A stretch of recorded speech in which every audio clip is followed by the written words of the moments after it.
Découvrez chaque semaine sur Radio Aviva les associations d'ici, leur rôle et leurs projets. La Voix des Assos, le rendez-vous de celles et ceux qui créent du lien. La Voix des Assos sur Radio Aviva. Bonjour, on a le plaisir d'accueillir Danielle Gourès, qui est la vice-présidente de l'association Via Femina Fama, qui a été créée en 2012. Alors, bonjour Danielle, c'est un plaisir que de vous avoir. Bonjour, merci beaucoup de m'accueillir. Alors, vous êtes vice-présidente, comme je le disais, de l'association Via Femina Fama. Alors, Via Femina, on imagine bien qu'il s'agit de la femme, mais le Fama, c'est quoi ? Alors, le Fama, c'est la reconstruction de la femme. C'est vraiment la femme dans tout ce qu'elle représente. Alors, oui. Voilà. Oui, il y a deux axes dans l'association que vous dirigez.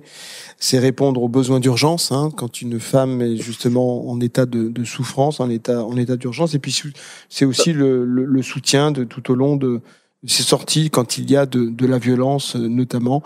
Et c'est surtout une association qui agit en faveur des femmes qui sont violentées, qui sont en souffrance. Oui, c'est ça. Depuis 2012, on est vraiment fondé sur deux axes. On va répondre, bien sûr, à l'extrême urgence. J'ai envie de dire, la femme qui a besoin d'un hébergement d'urgence, d'être mise à l'abri. Et ça, on va pouvoir le faire grâce aux partenaires gardois. Après, on va aussi les accompagner commissariat, gendarmerie pour aller porter plainte. C'est une épreuve assez difficile aussi. Ensuite, on va pouvoir les orienter vers une cellule juridique, d'avocats spécialisés. On va aussi les orienter vers toutes les constitutions pour constituer des dossiers au niveau des attentes sociales. Voilà. Et puis ensuite, quand elles vont aller mieux, on va leur proposer des ateliers pour les revaloriser, leur redonner confiance et aussi les accueillir d'ailleurs avec leurs enfants. Alors dans cette lutte contre les violences faites aux femmes qui font aussi l'actualité parfois, on a l'impression que c'est de plus en plus que cela se fait, on imagine que ça peut diminuer, mais pas du tout. Cette violence est toujours présente. Comment peut-on expliquer que de nos jours encore la violence envers les femmes perdure ? Alors, comment on peut l'expliquer ? Je ne sais pas. C'est peut-être une situation économique. Est-ce que c'est des situations précaires ? Est-ce qu'il y a un lien ? Est-ce que bien souvent l'alcool aussi est présent dans la violence faite aux femmes ? Sur une longue durée, mais pas forcément. On trouve pas. On est comme vous, parce que ça va toucher tous les milieux. Beaucoup plus difficile effectivement pour une femme qui n'a pas travaillé, qui se retrouve sans emploi, mais ça touche tous les milieux quand même, tous les milieux. Il n'y a pas de milieu concerné, il n'y a pas de critères à ce niveau-là. Non, pas de critères. On est vraiment aussi vers parfois beaucoup de violences psychologiques quand même, parce Bien sûr. C'est les actes, les mots qui la dévalorisation vont sembler anodins et puis qui, en se répétant, vont d'ailleurs aller vers la violence physique aussi. On a la violence économique, la violence malheureusement sexuelle aussi, et toujours par contrainte.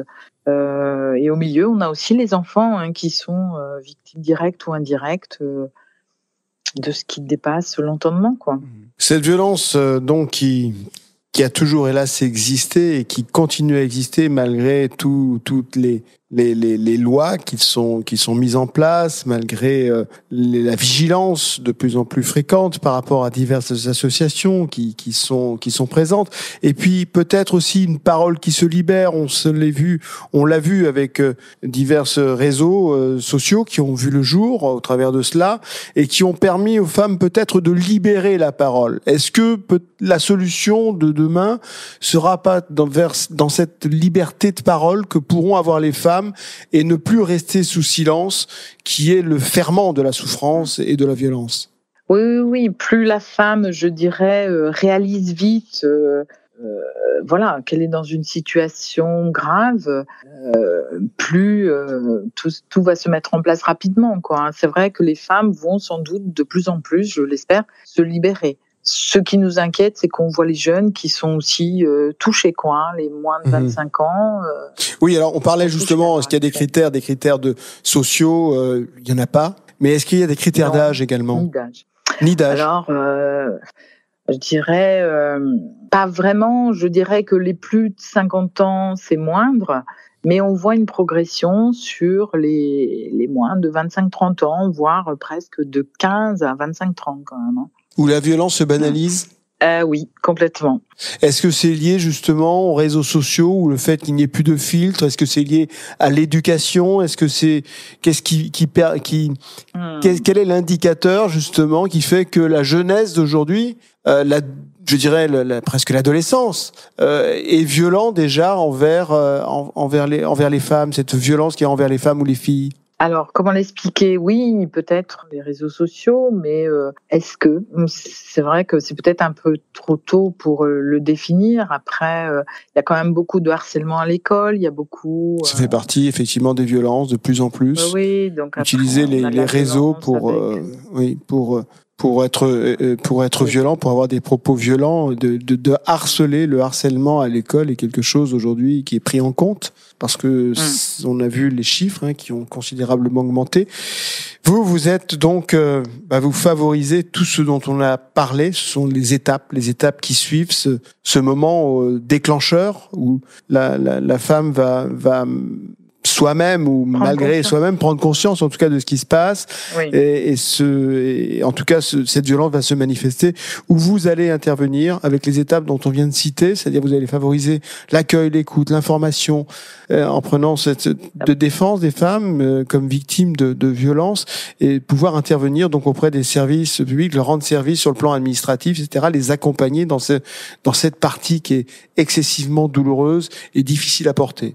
Tout à fait. Et c'est-à-dire qu'on est aussi là pour aider la femme, parce qu'on n'est pas là quelque part pour faire à sa place. On est là pour arriver à lui faire comprendre ce qu'elle traverse et puis comment elle va pouvoir s'en sortir, avec seule ou avec ses enfants. On est vraiment là pour lui redonner confiance en elle, pour pas qu'elle se mette en danger aussi, puisqu'il y a vraiment des situations assez graves. Donc, il faut qu'elle réalise qu'elle peut être en danger en essayant de consolider son couple encore et encore. Du coup, elle se met elle en danger, peut-être aussi ses enfants. Donc, par des ateliers, autour d'un café, on va essayer de lui redonner confiance en elle pour qu'elle puisse aller vers un avocat, aller porter plainte et se dire stop en fait, stop.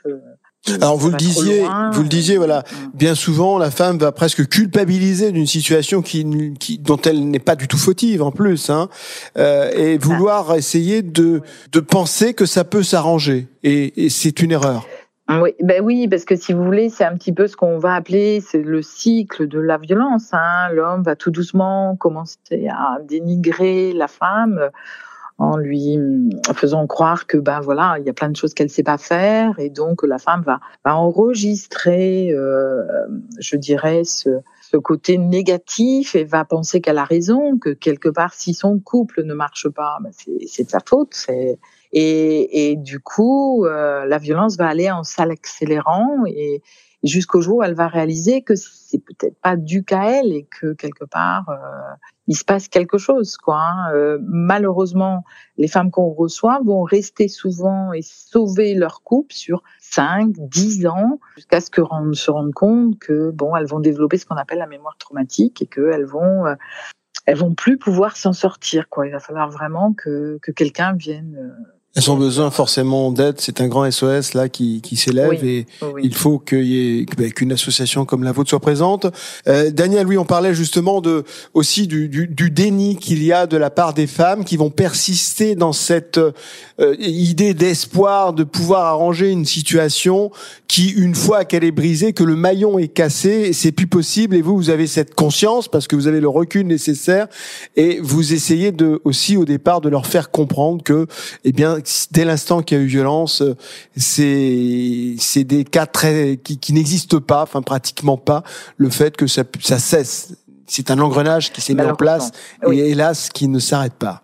Après, oui, on peut le dire dans le couple, ça va être une méthode de fonctionnement et en fait, voilà, c'est vraiment, ça va commencer par la dispute conjugale, ça va aller en augmentant, en faisant croire à la femme que tout ce qu'elle fait est mal et que même elle éduque mal ses enfants. Donc, elle va énormément culpabiliser. Et puis, elle va se retrouver aussi avec des menaces. Voilà, on peut parler des violences sexuelle dans un couple aussi, puisque du coup elle va se retrouver menacée si et voilà, ça engendre, si vous voulez, la femme va rester vraiment parfois trop longtemps. Alors on parle des violences, bien sûr, les violences faites aux femmes dans le couple, puisque c'est la grande majorité, mais il y a aussi parfois des violences frères-sœurs, il y a des violences familiales, il y a des violences qui ne sont pas forcément liées au couple, mais la grande majorité, c'est quand même celles qui se situent au niveau du couple. Oui, sur Via Femina Fama, c'est vraiment la violence conjugale, violence physique, sexuelle, économique et psychologique. Voilà. Alors, est-ce que il y a aussi le fait que la femme ne soit dans une situation de faiblesse, dans le sens où elle n'est pas totalement indépendante, que une femme dépendante ou indépendante est totalement différente dans son comportement, ou est-ce que c'est le même ? C'est la même chose. C'est vrai que la femme qui travaille va avoir plus de chances de s'en sortir, puisque une fois qu'elle va aller porter plainte, elle aura quand même déjà un travail, elle aura la possibilité de se trouver un logement peut-être plus facilement, tandis qu'une femme qui travaille pas va avoir besoin de soutien. Mais on est là pour aider les deux. Et c'est vrai qu'il n'y a pas forcément, si vous voulez, de cause. Ce sont les deux femmes, puisque c'est vraiment ce cycle de la violence qui va faire qu'à un moment donné, la femme est persuadée de mal faire, elle va tout faire pour sauver son couple et l'engrenage va se mettre en place. La dispute conjugale va augmenter. Ça, c'est le mécanisme, je dirais, classique, traditionnel de ce genre de situation qui se retrouve pratiquement à chaque fois. À chaque fois, oui. Et vous arrivez facilement à ouvrir les yeux, justement, d'une femme afin qu'elle ne retombe pas dans ce cycle de se dire je vais tenter d'arranger quand même, d'éviter l'échec, quelque part familial ou du couple. Oui, alors bien souvent, il suffit d'un premier rendez-vous pour qu'on arrive à les convaincre, parce que elles sont déjà, quand elles nous appellent, elles sont déjà, elles ont la force et le courage de nous appeler, donc elles sont quand même un petit peu sur la voie. Après, bien sûr, certaines auront besoin de peut-être un ou deux rendez-vous de plus, en toute confidentialité, pour voir que aussi on va pas les forcer à faire quoi que ce soit, puisque aller porter plainte aujourd'hui envers le père de ses enfants, c'est pas chose simple. On a l'impression de briser une famille. Alors, donc elle a besoin de. Justement, est-ce que c'est possible qu'un homme fasse une psychothérapie, par exemple, un homme qui serait violent verbalement, est-ce que ça peut se soigner quand même ou pas, qu'un homme ne se rende pas compte de ce qu'il fait et qu'une psychothérapie peut être efficace définitivement et sauver ainsi le couple? Alors, sauver le couple, je sais pas, mais je pense qu'il est déjà mis en place aujourd'hui par les tribunaux, ce genre de soutien pour, je dirais, les maris, acteurs en fait. Acteurs qui bien souvent, est-ce qu'ils regrettent, est-ce qu'ils prennent conscience du mal qu'ils font? Alors, dans notre association, c'est très rare. Après, je suppose quand même que oui, certaines personnes s'en rendent compte. Alors, votre association... on a des situations compliquées. Votre association, Daniel, vous êtes combien? Vous avez beaucoup de partenaires, d'après ce que j'ai compris, puisque il y a l'aspect juridique, il y a l'aspect médical, l'aspect, je dirais, aussi de l'immobilier, de pouvoir se reconstruire, d'avoir un toit, etc. Vous occupez tout ça, vous suivez les femmes dans ce sens-là?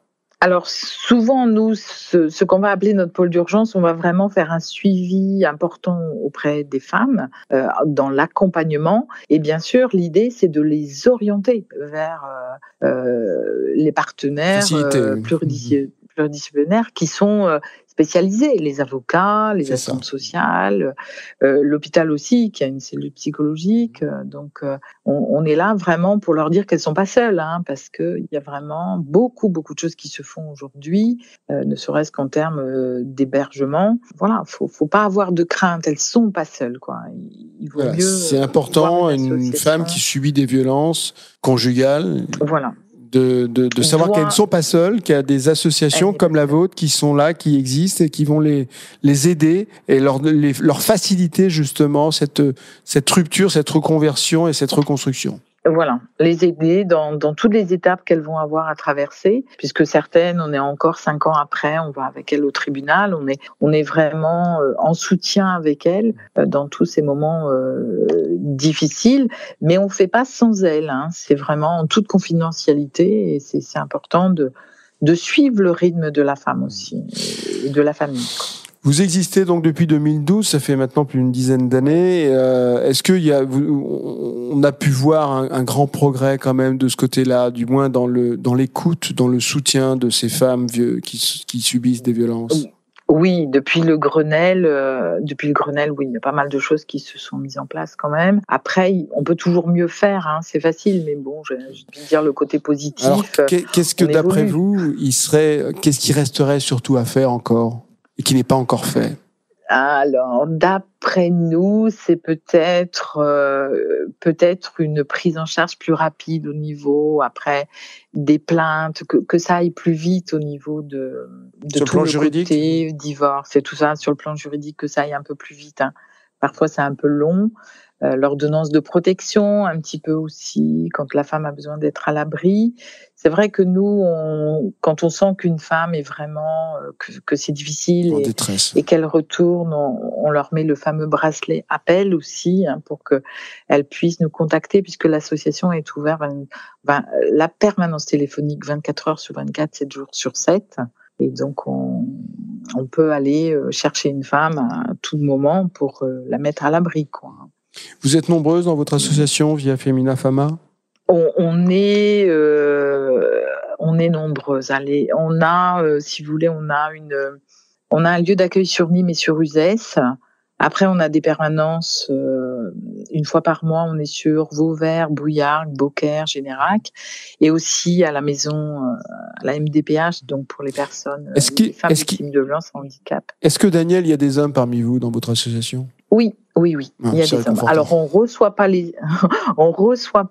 d'hommes, mais on les réoriente, puisque faut pas oublier que les hommes sont aussi parfois victimes de violences. On les réoriente vers. Je disais, au sein de l'association, est-ce qu'il y a des hommes? Et au sein de l'association, oui, on a des hommes qui sont très très investis d'ailleurs. Et alors, ils les reçoivent pas encore. Ça viendra peut-être.